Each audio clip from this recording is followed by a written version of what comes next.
Welcome back to another episode of The Narrative Mindset. This ain't just another podcast where I talk. I try to narrate organic matter. I voice the narrative of my mindset in a way you can understand and relate to. I speak from the gut, from the soul, my experience and real life, from that place where your thoughts don't get filtered. I say what people talk about, but don't, and it needs to be said. I say what folks feel, are thinking, and have heard, but don't know how to express it. And today, we're going to be diving into something ancient, something heavy, something that's been shaping lives since the beginning of time. In my opinion, it has been completely over-trumped by common sense. Or it has completely over-trumped common sense, should I say. But I'm not here to judge. I'm not here to tell you what's right or what's wrong or what to believe in. Lastly, I'm not here to tell you how to govern your life. It's in our marriages, it's in our schools, it's in our courtrooms, it's in our politics, it's in the way we raise our kids and bury the dead. It's caused wars, it's caused peace, it's caused confusion. And in America, it's caused division so deep, we're starting to ignore common sense. Just to stay loyal to one side. I'm narrating my mindset about religion versus science. Two giants, two beliefs, two ways of seeing the world. And they don't play nice. Religion gives us tradition, morality, and purpose. It connects us to something bigger than ourselves. For billions of people, it's the blueprint for how they live, how they love, how they suffer, how they heal. Science gives us proof, discovery, innovation. It's the reason we have phones in our pockets and rockets in the sky. It's the reason we live longer, move faster, and understand more than ever before.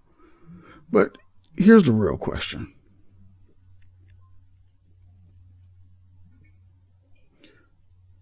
What happens when the two collide?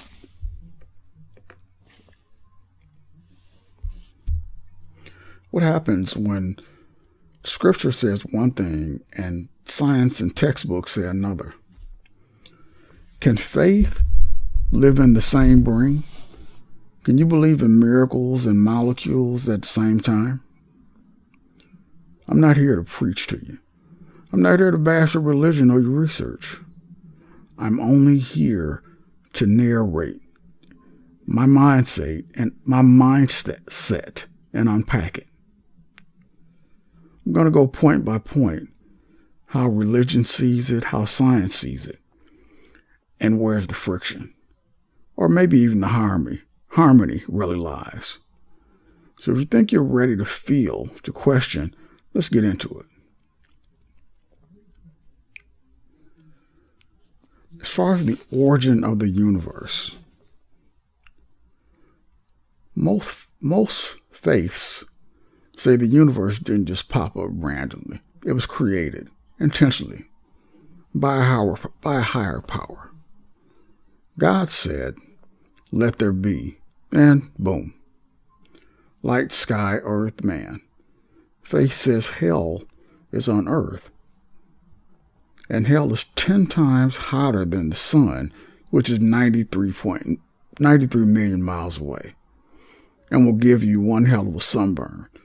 But hell is right here on earth. It's not chaos, it's design. It's something from nothing that just doesn't happen without intelligence. We didn't just appear.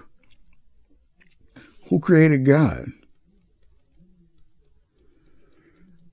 Science says it all started with the Big Bang. 13.8 billion years ago, from a tiny point that exploded into everything.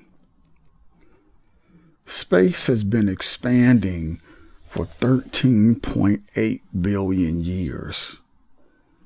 Ever since the Big Bang, which pretty much marks the beginning of the observable universe. At the moment of the Big Bang, space itself began to expand. The inflationary epoch is 10 by the negative 32 power seconds after the Big Bang. The universe underwent a rapid expansion, growing exponentially in a fraction of a second. Expansion continues to grow at a slower rate, but around 4 billion years ago, it began accelerating again due to dark energy. No divine hand, no blueprint, just energy, gravity, and physics doing what they do. No purpose, just process. I so want to know the beginning of it all, because even science is questionable. I mean, what was before the small point? What was our universe before? What was space? Science says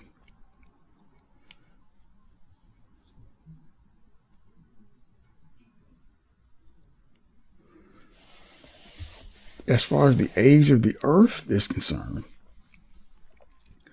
some folks, especially those who take the Bible literally, number one, base their beliefs on the current Bible or the Old Testament or Quran or whatever. The Christianity started around 400 BC. And BC stands for before Common Era or before Christ, whichever you choose. It's a secular alternative. And it pretty much means just the years before Jesus. You can just call it that. But before that, there were, people believed in gods and voodoo and all that kind of stuff.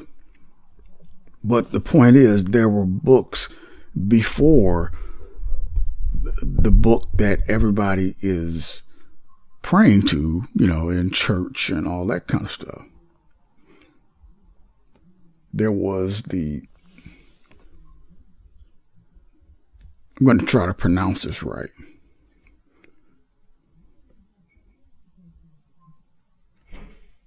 There was a book called the Septuagint. That was around the year 250. It was Greek. It was the first major translation of the Hebrew Bible. After that, there was a Latin Vulgate. That was around 390, 405. It was Latin. It was translated by Jerome. It was dominant for centuries. The next one was Wycliffe's Bible. Now, before I go any further, the first thing that I think of when I hear that name is I say, well, I wonder if this is somehow tied to maybe the person who named Wycliffe Jean. I'm not sure, but I'm just wondering if there's any ties to that. But that one was in 1382, Middle English. It was the first English Bible translation. But you have to remember that by now, the Bible had been translated 3 different times by 3 different people, 3 different impersonations, 3 different versions of events.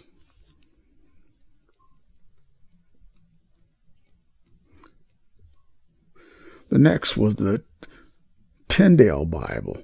This was the fourth version. This was around 1525.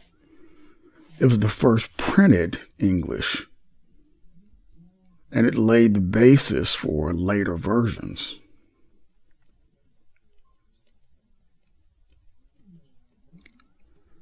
Fifth version was the Coverdale Bible. This was around 1535. I don't know if I said it, but the Tyndale was 1525, Coverdale Bible 1535. And that was the first complete printed English Bible.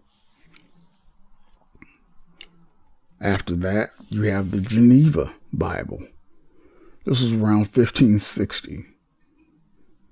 This one was popular among Protestants. This was actually used by Shakespeare and the Pilgrims. But it was still, even when Shakespeare came along, it was still the sixth version.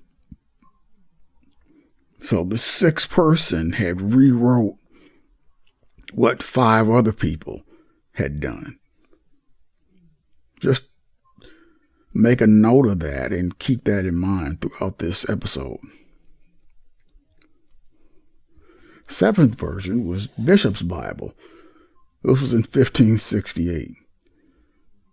It was the first English authorized by the first English version, authorized by the Church of England before the King James Version.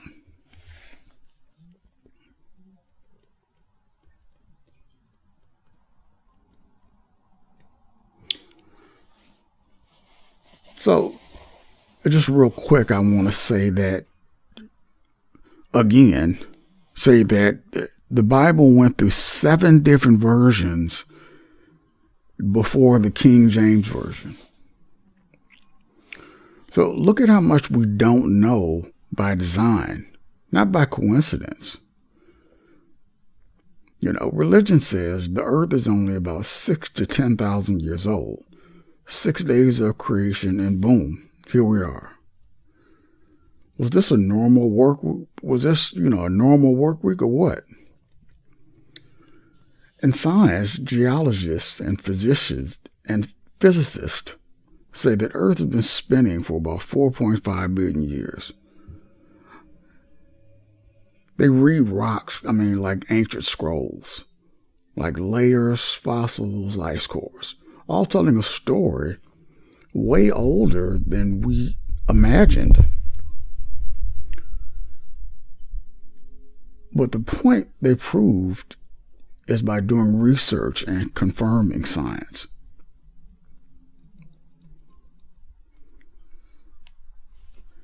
In religion, as far as our origin is concerned, religion says humans are made special, made in God's image. Adam and Eve weren't evolved, they were formed, straight from divine hands. Like we were Barbie and Ken doll parts or something. Science and the story of Adam and Eve says, while the biblical account of Adam and Eve is a foundational myth in many religious traditions, science approaches human origins through genetics, archaeology, and evolutionary biology.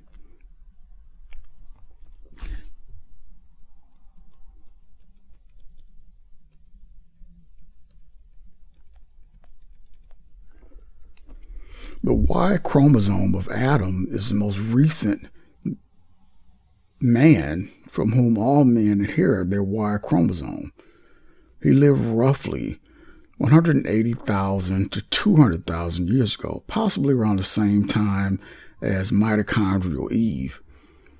These figures were not the only humans alive at the time, nor were they necessarily a couple.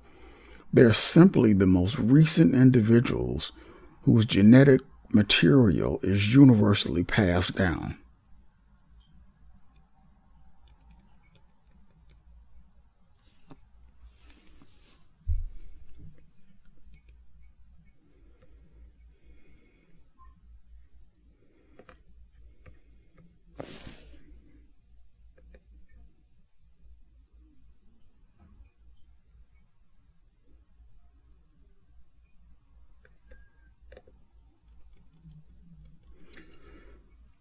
Genetic ancestry traces DNA, but genealogical ancestry looks at family trees. A person can be a genealogical ancestor without passing down DNA.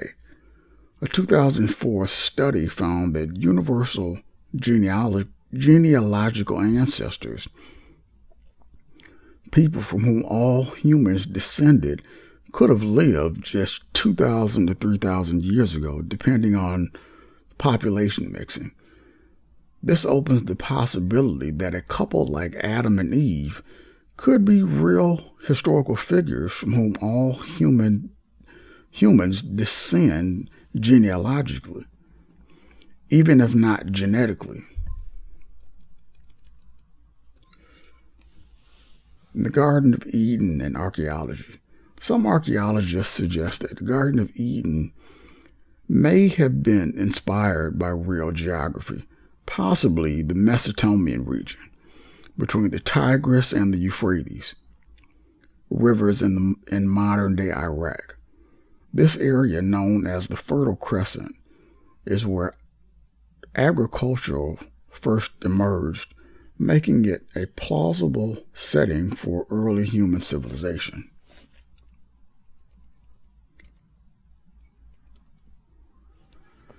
Evolutionary biology shows that humans evolved gradually from earlier hominins over millions of years. The biblical story is not considered literal history by most scientists, but some theologians and scientists like Dr. Joshua Swamidass propose models where faith and science can coexist, such as the idea of specifically created couple within an evolving population.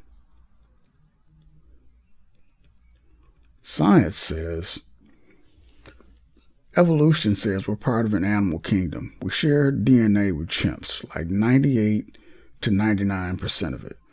We didn't drop from heaven. We climbed up from trees.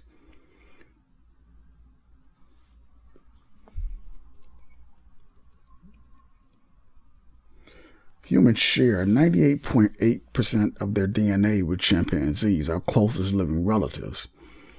But we also share 90% with cats, 85% with mice, 60% with fruit flies.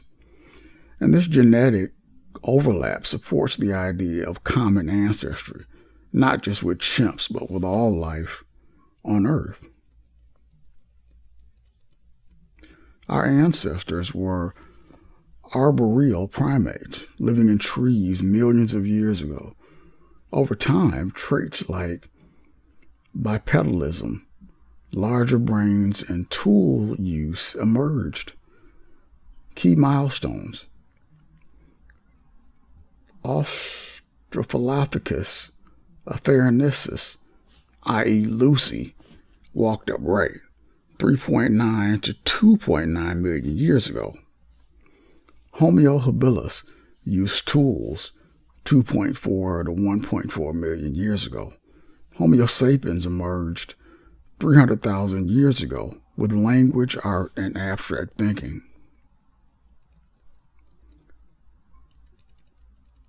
What makes us human?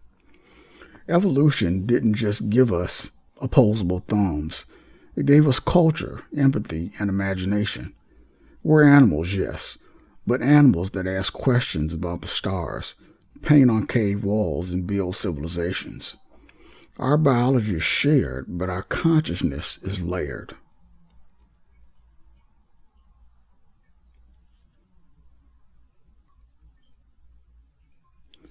Science doesn't cure religion. It defines it. It flips the usual narrative on its head. Science as a lens, not a sword. Science doesn't aim to dismantle belief. It seeks truth through evidence. Religion at its best seeks meaning through reflection. When the two meet, science can clarify the mechanisms behind what religion describes metaphorically and spiritually. For example, the Big Bang doesn't negate let there be light.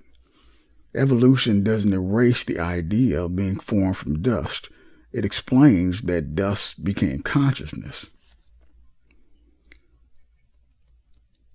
Science defines religion by separating myths from metaphors, revealing the psychological and neurological roots of spiritual experience, helping us understand morality, awe, and transcendence as we evolve traits. Think of it like religion asks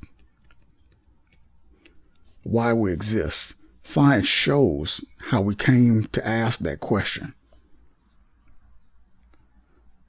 Many modern theologians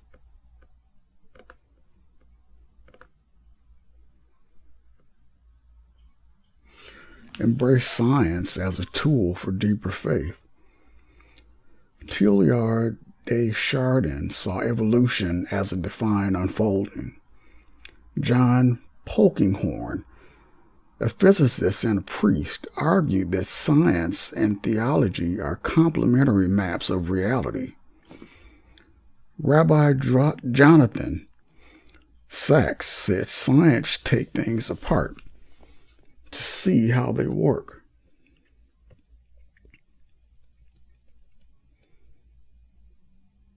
Religion puts things together to see what they mean.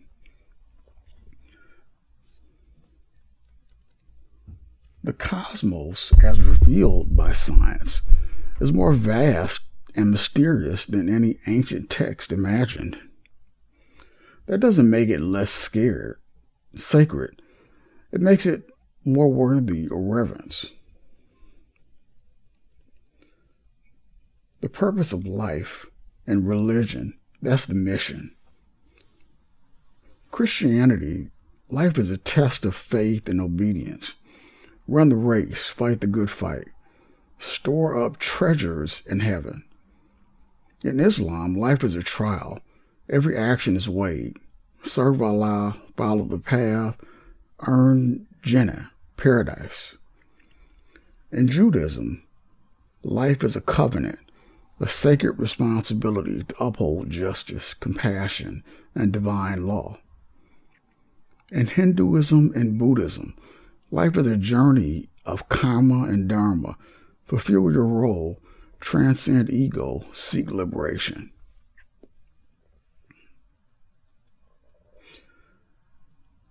You have a calling, even if you haven't picked it up yet.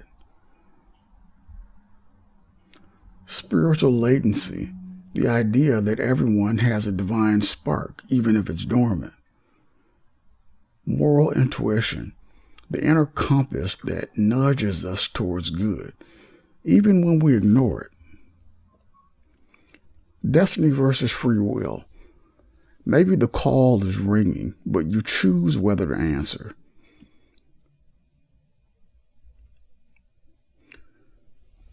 Religion is a compass, not a cage. It's not just about rules, it's about direction. The test isn't pass-fail, it's growth through struggle. Eternity isn't earned by perfection, it's pursued through intention. Science doesn't hand you a purpose, it hands you tools to build one. It's not cold or cynical, it's empowering. You're not waiting for meaning to be assigned. You're out here crafting it, shaping it, and living it. Science says purpose is not preloaded. You have to build it. Science doesn't whisper to you in the dark and say, you were born to do this. It doesn't hand you a scroll with your destiny written in gold. It just says, you're here. You made it. Now what? There's no divine assignment. No cosmic checklist. Just a body, a brain, and a shot at making something out of it. Evolution doesn't really care why you live. It cares what you do. That you survive, that you pass on your genes, that you adapt, evolve, and keep the story going. But here's the twist. We're the only species that asks why. that paints, writes poetry, builds temples, launches rockets, and cries at sunsets. We took survival and turned it into significance. So science says, you want purpose? Build it.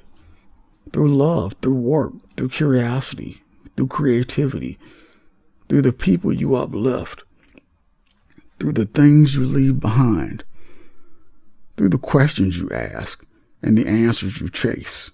There's no blueprint, but there's a blank canvas, and that's just as powerful.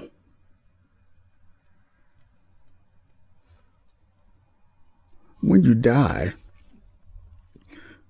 religion says that's poetic and piercing, a perfect counterbalance to the scientific lens. Where science says survive, spirit says transcend. You're tapping into metaphysical, the mythic, the moral. Let's elevate that into one piece that feels like it belongs.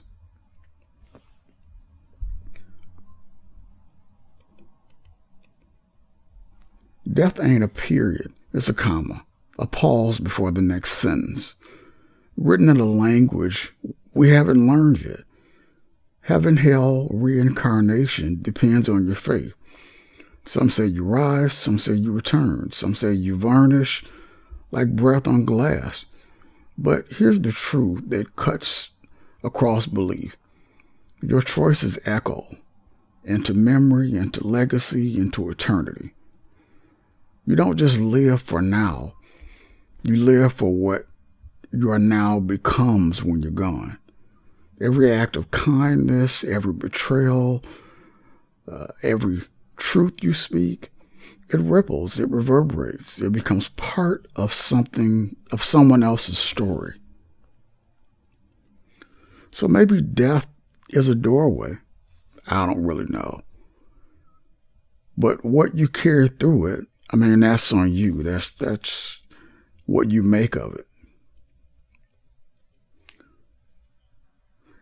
Science is basically a stark materialistic view, clean, cynical, and unflinching. It strips away myth and mythism and leaves you with biology and entropy. But even in its finality, there's a kind of brutal poetry.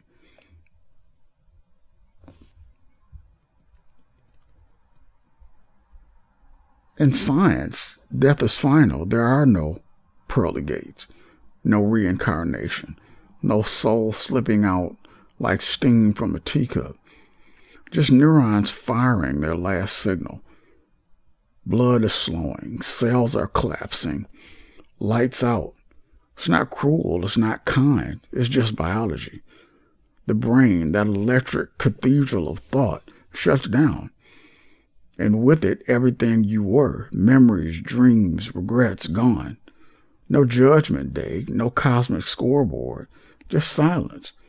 But here's the twist. If death is final, then life is everything. Every moment matters. Every choice counts. Not because someone's watching, but because you were here. So live like it's the only shot you got, because who knows, maybe it is. In religion, miracles, they're pretty much divine flexes. Miracles are not coincidences. They're interruptions. Moments when the divine breaks the fourth wall or steps into the scene and rewrites the script.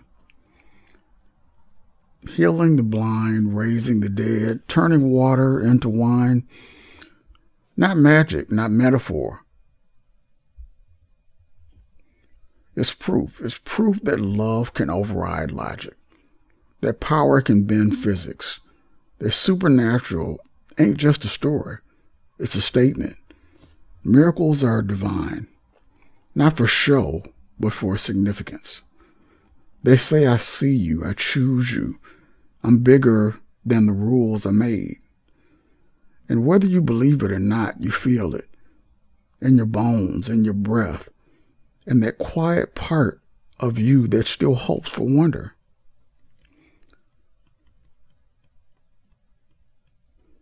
In science, that's empirical. Science, as a gatekeeper,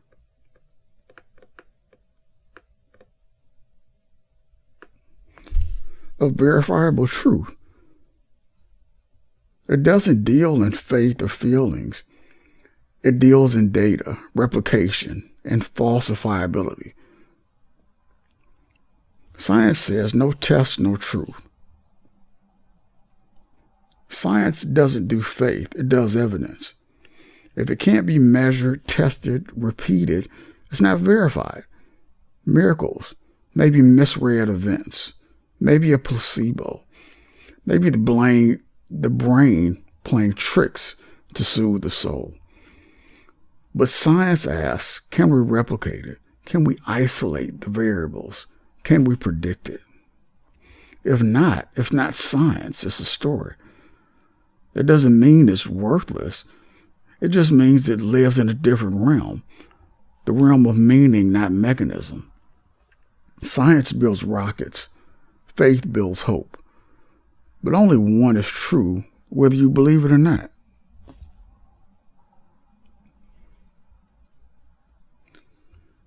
Morality, religion, that's the morality absolutist stance. Ethics as handed down, not hashed out. It's rooted in reverence, in the belief that right and wrong aren't invented, they're revealed. Morality is divine, not debatable.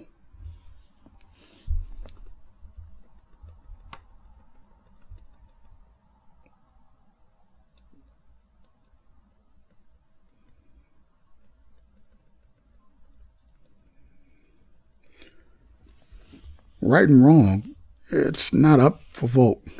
They're not trends, not cultural moods, not philosophical puzzles. They come from God. Sacred texts, commandments carved in stone, laws written not by man, but by the divine hand. Morality isn't discovered, it's delivered. You don't negotiate with it. You align with it, or you drift. It's the compass that doesn't change. When the world spins, even when feelings blur the lines, because if morality is just an opinion, then justice is just convenience, and truth becomes whatever sells. But if it's divine, then it's eternal, unshakable, holy.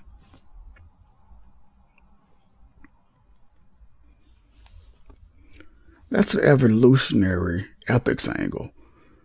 Morality as a survival tool, not as sacred truth. It's pragmatic, adaptive, and rooted in biology and sociology. Morality didn't just fall from the sky.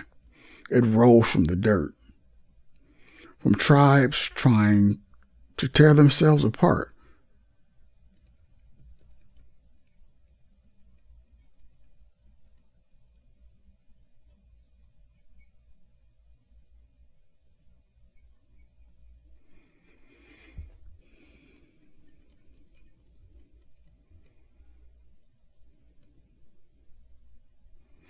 Empathy, fairness, and cooperation.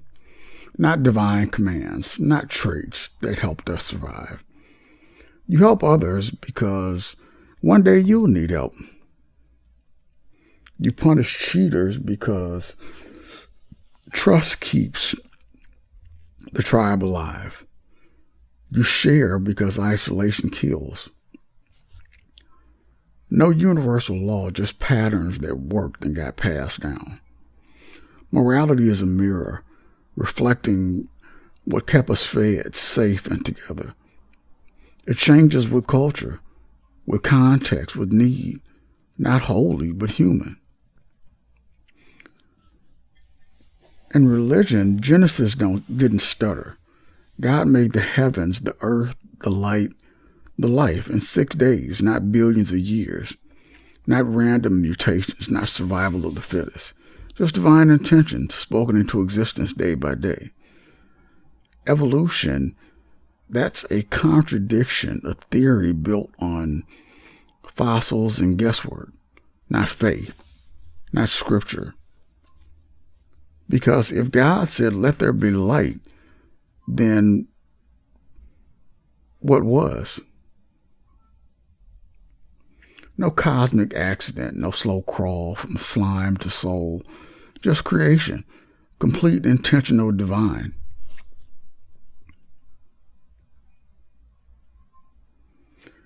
Evolution is the foundation of biology. Life changes over time. Mutation, selection, adaptation. No divine spark needed. That's the cornerstone. Evolution as the engine of life, not the echo of divinity. It's rational, not evidence, and humbling in its scope.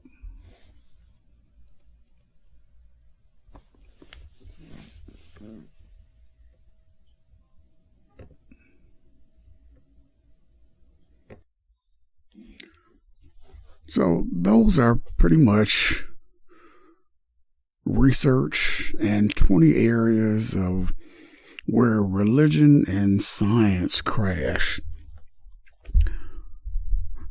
But now I'm going to add my own narrative mindset to the whole thing. As Americans, at least for me, being a black guy, growing up, we were in church like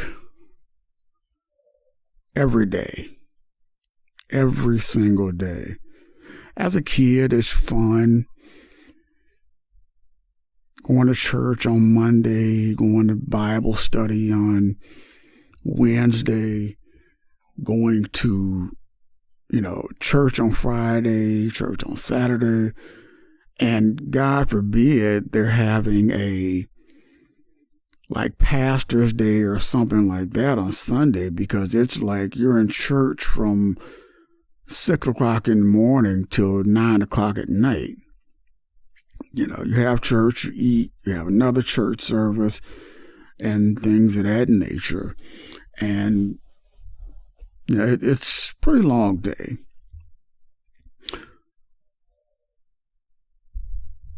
In most families, church is the foundation.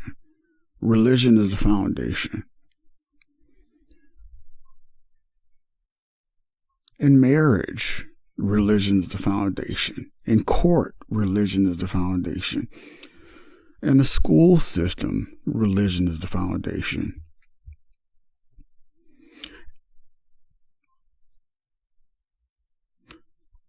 Growing up, your parents, for me, the problem is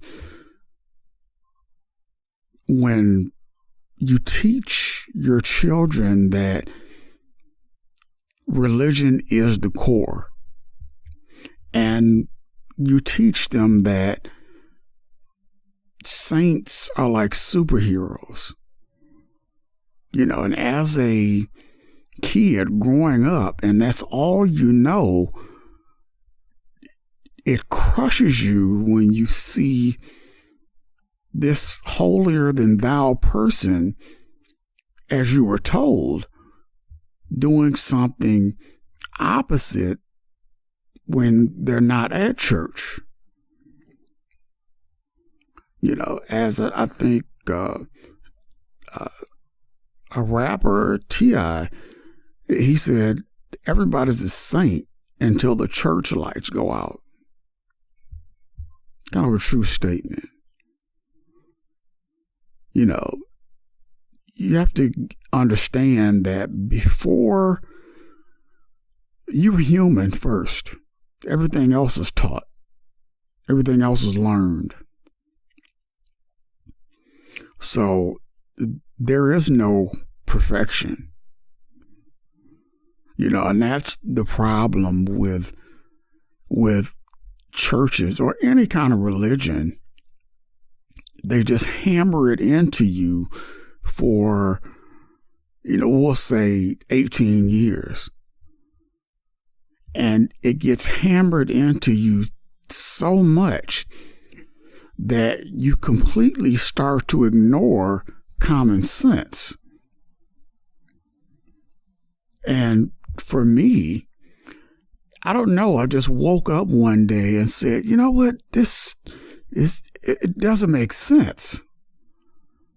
I was taught in church,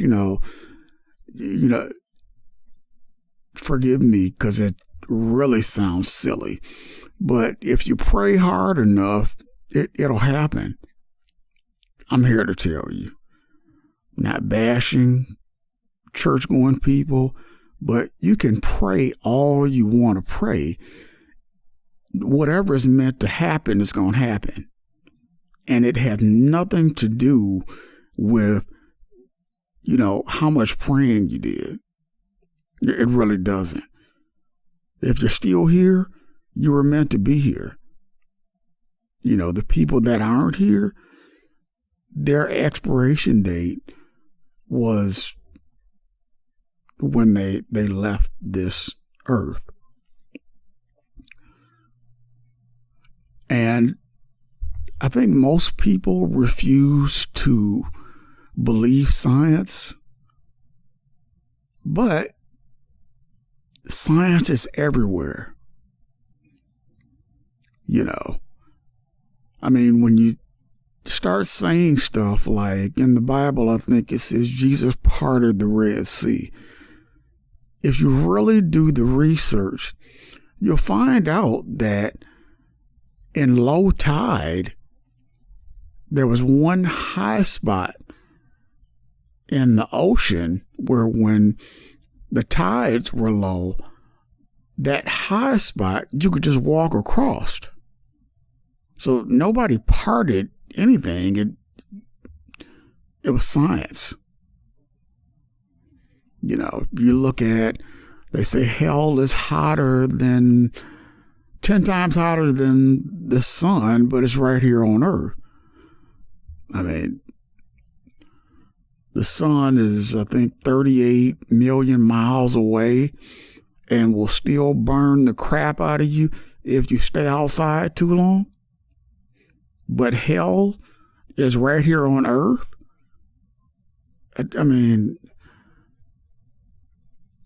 Again, we take common sense and throw it out the window. And not to mention that even my own parents, when I got older and I look back, you see that they were wrong in so many ways. Don't get me wrong. My mother did an excellent job of raising two boys. My father, he was a hard worker. Both of them had issues, but you have to go back to their upbringing and see where that comes from, and then apply it to your relationship to them. You can't just say, bash them for whatever they did. But at the same time, they will, till this day, my mother will say that she's perfect because she's a Christian. Because God said, because this, that, and the other. And that, to me, just doesn't make sense. But, church is $1 billion business where, another thing they tell you that, you owe me 10% of whatever your earnings are. It's like, I owe IRS. I don't owe a church. I'm sorry. If you want 10% of my earnings, then go do 10% of the work I did to earn those earnings. And yeah, you deserve it. But otherwise, that's just not happening. And I want to say I'm not bashing churchgoers. And I want to say that I grew up in the church whole life. So just to make that clear. Also, religion bashes gay, transgender, whatever you want to call it. I've had Christians tell me that those people are like abominations or something. And I was like, yeah, I'm not saying that. Those people are science. Their genetics were chosen by science. Just like any other person. There are people with one blue eye, one brown eye, one gray eye, one blue eye, chosen by genetics. People that are 7 foot tall, chosen by genetics.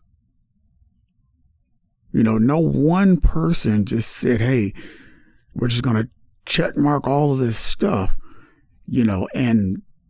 and create all these people.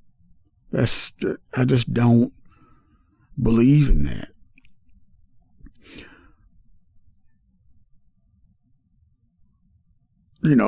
And back to the 10% of your earnings, also, some of the bigger churches, when you join the church, they see you have money. I believe they have you sign some paperwork where they just automatically deduct it. And if you don't pay it, then they can come after you, for not paying it. I mean, it just doesn't make sense. You have a lot of preachers, very wealthy preachers, big houses, mansions. I mean, just incredible wealth. And I'm not against it. I'm not against it for the ones that are giving back. The ones that are actually helping their community and taking some of those earnings and having schools or building houses or, helping the people who are giving them money. Because I'm not one to say that anybody should give you anything.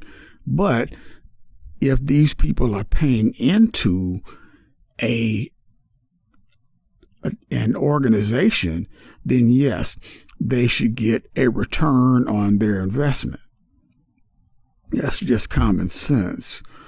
I also believe that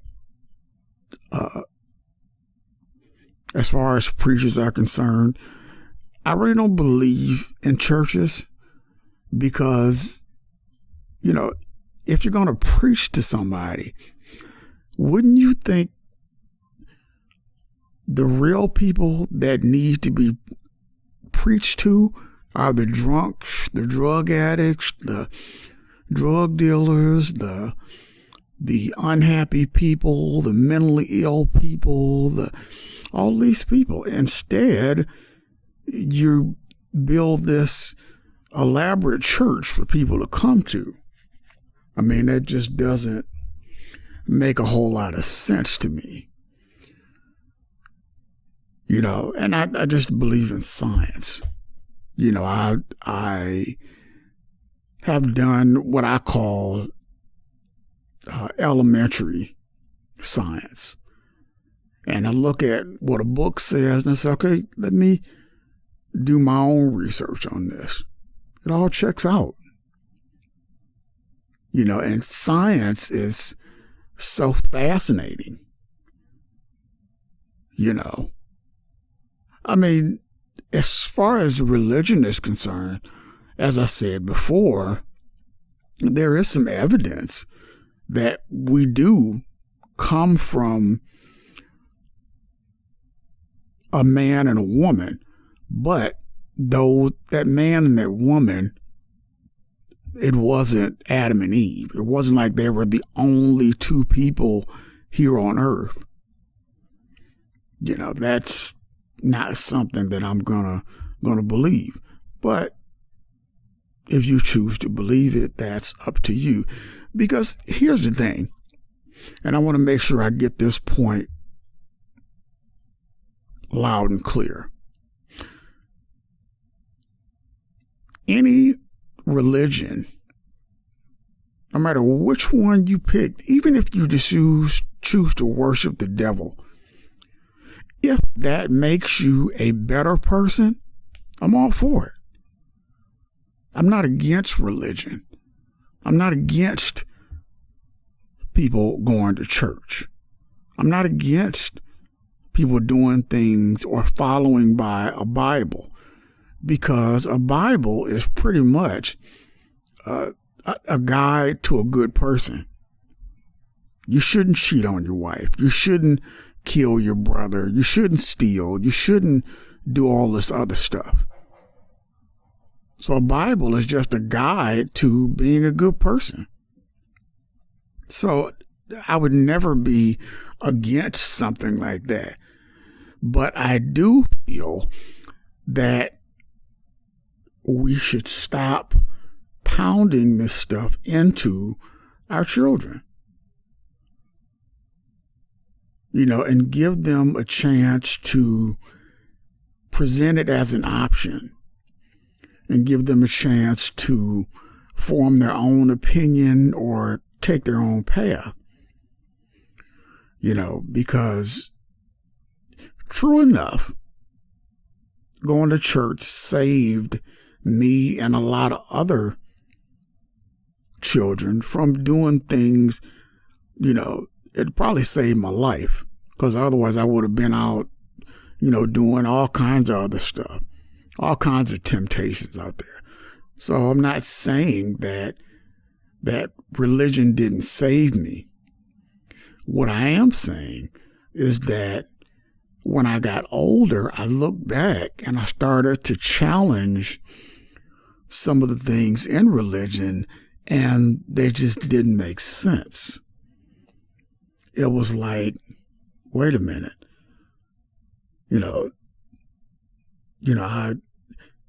not me, but I, hoped and prayed and did all this other stuff, nothing.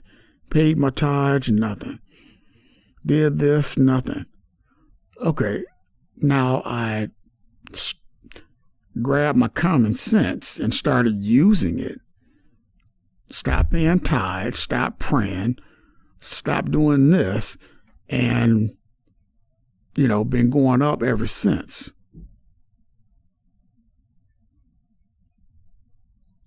Sounds like evidence to me. So, like I said, I'm not bashing believers. But you have to understand that science is true whether you believe it or not. Just because you don't believe in science does not negate the fact that, it doesn't negate the distance from Earth to the sun. It doesn't negate, if you do the math, the science doesn't negate the distance from here to Mars, how long it'll take you to get from here to Mars. It doesn't negate the fact of how long it'll take us to get to Saturn. It doesn't negate the fact of our DNA, science. MRIs, X-rays, science. Our entire existence, science.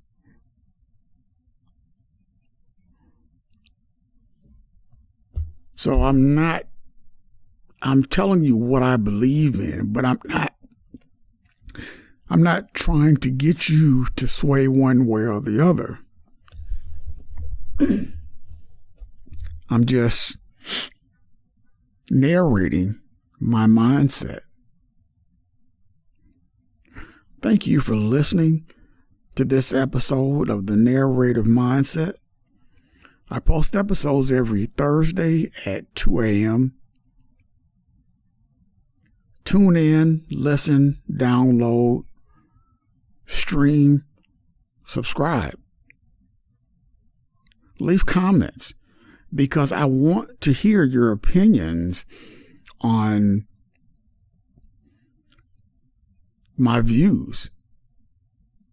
Also, if there's a view that you want to be talked about, leave it in the comments.